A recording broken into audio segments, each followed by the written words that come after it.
نحمده ونصلي علی رسولہ الکریم اما بعد فاعوذ باللہ من الشیطان الرجیم بسم اللہ الرحمن الرحیم الحمد للہ رب العالمین۔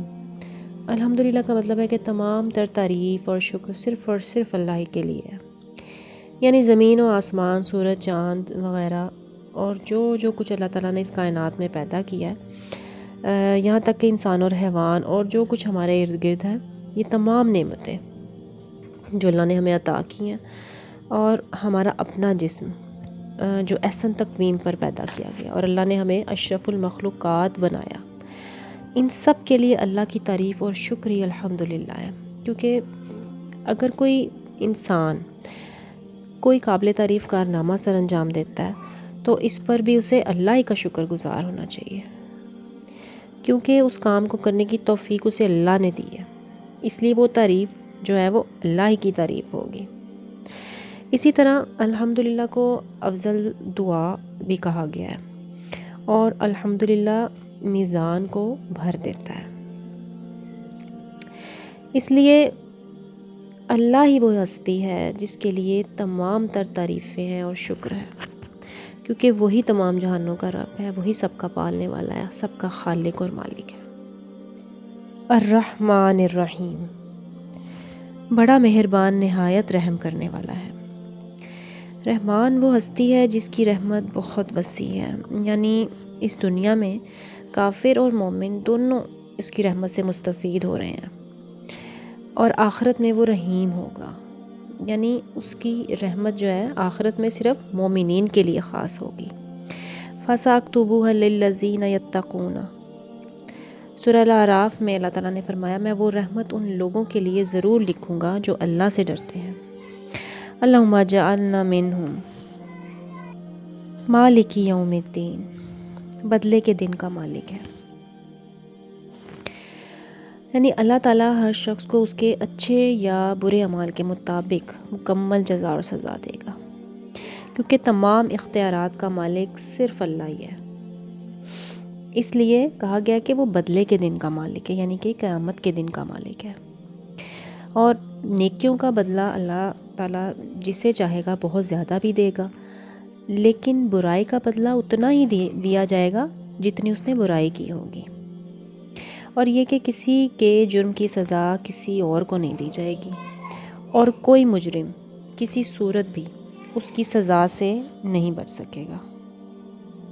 ایاک نعبد و ایاک نستعین، ہم صرف تیری ہی عبادت کرتے ہیں اور تجھ ہی سے مدد مانگتے ہیں، یعنی ہم صرف اور صرف اللہ ہی کے غلام ہیں، یعنی وہ مالک ہے اور ہم اس کی مخلوق ہیں، اور ہم اس سے کسی قسم کا سوال نہیں کر سکتے، ہمیں صرف اس کا حکم ماننا ہے، اسی کے حکم کے مطابق ہمیں اپنی عبادات کو سر انجام دینا ہے، اور خود ساختہ عبادات نہیں کرنی۔ کیونکہ خود ساختہ عبادات کو قبول نہ کیا جائے گا۔ مالک ہے، جو کہے گا جس طرح کہے گا ہمیں وہی لازم کرنا ہے، اور یہ سب عبادات صبر اور شکر کی اور اس کی حمد و ثنا بھی صرف اور صرف اس کی مدد اور توفیق سے ہی ہوگی۔ انسان کا اس پر کوئی اختیار نہیں ہے، اور اس کی عبادات اور صفات میں ہم کسی کو بھی شریک نہیں کر سکتے۔ مثلا ہم مدد صرف اللہ ہی سے طلب کر سکتے ہیں، کیونکہ وہی مالک ہے ہمارا، اس کے علاوہ ہماری کوئی مدد کر بھی نہیں سکتا۔ اللہ کی صفات کو بندوں میں تلاش کرنا، جیسے داتا، مشکل کشا، حاجت روا، مولا، یہ تمام صفات اللہ کی صفات ہیں، ان صفات کو انسانوں میں تلاش مت کریں، یہ صرف شرک ہے۔ اس لیے صرف اللہ کی بندگی اور صرف اسی سے ہی مدد مانگنی چاہیے۔ اہدنا الصراط المستقیم، ہمیں سیدھا راستہ دکھا، یعنی صراط مستقیم اللہ تعالیٰ کی طرف سے مقرر کردہ سیدھی راہ ہے جو بندوں کو اللہ تک پہنچاتی ہے، اور اس راہ میں کوئی ٹیڑھا پن یا کوئی افراط و تفرید نہیں ہے، جبکہ باطل راہیں لا تعداد ہیں، لامحدود ہیں۔ صراط مستقیم پر چلنے کے لیے ہمیں اللہ کی محتاجی ہے، یعنی ہم اللہ کے محتاج ہیں، اس لیے ہم اس سے دعا کرتے ہیں۔ اور قرآن میں ایسی بہت سی آیات ہیں جن میں اللہ تعالیٰ نے دعا کرنے کی ترغیب دلائی ہے، اور اس صورت میں بھی جو کہ قرآن کی پہلی صورت ہے، اللہ تعالیٰ اسی چیز کے لیے ہمیں ترغیب دلا رہے ہیں۔ صراط الذین انعمت علیہم غیر المغضوب علیہم ولا الضالین، آمین۔ ان لوگوں کا راستہ جن پر تو نے انعام کیا، نہ ان لوگوں کا جن پر تو نے غضب کیا اور جو گمراہ ہوئے۔ قرآن کے مطابق انعام یافتہ لوگ جو ہیں وہ انبیاء ہیں، صدیقین ہیں، شہداء ہیں، صالحین ہیں۔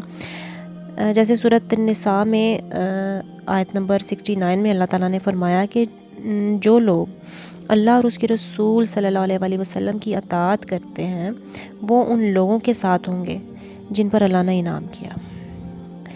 انعام یافتہ وہ نہیں ہیں جنہوں نے صرف دنیا میں نام کمایا یا جن کے پاس دنیا کا مال و دولت ہے اور دنیا کی نعمتوں کی فراوانی ہے، بلکہ وہ لوگ انعام یافتہ ہیں جنہوں نے دنیا میں رہ کر آخرت کو ترجیح دی ہے۔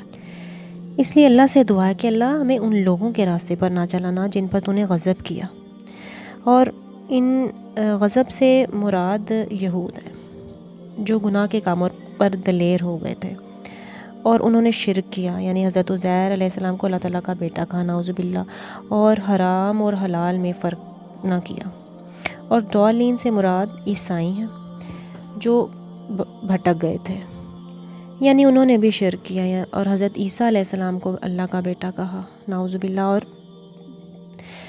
3 خداؤں میں سے ایک کہا، یعنی کہ عقیدہ تثلیث۔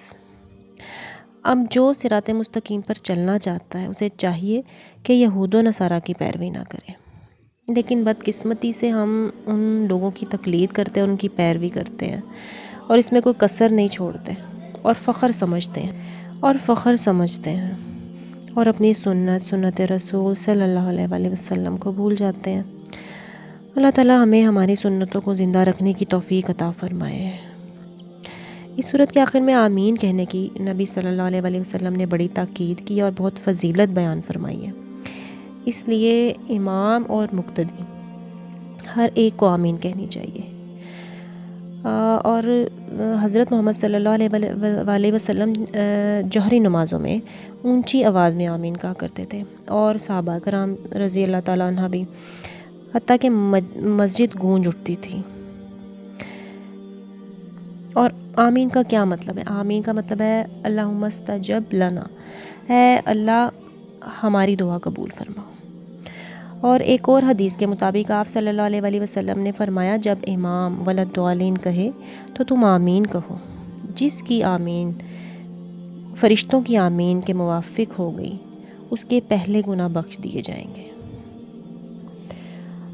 سورۃ فاتحہ ایسی دعا ہے کہ اگر اس کو ہم سمجھ کر پڑھیں تو ہم کبھی غافل نہیں ہو سکتے۔ سبحانک اللہم و بحمدک، اشہد ان لا الہ الا انت، استغفرک و اتوب الیک۔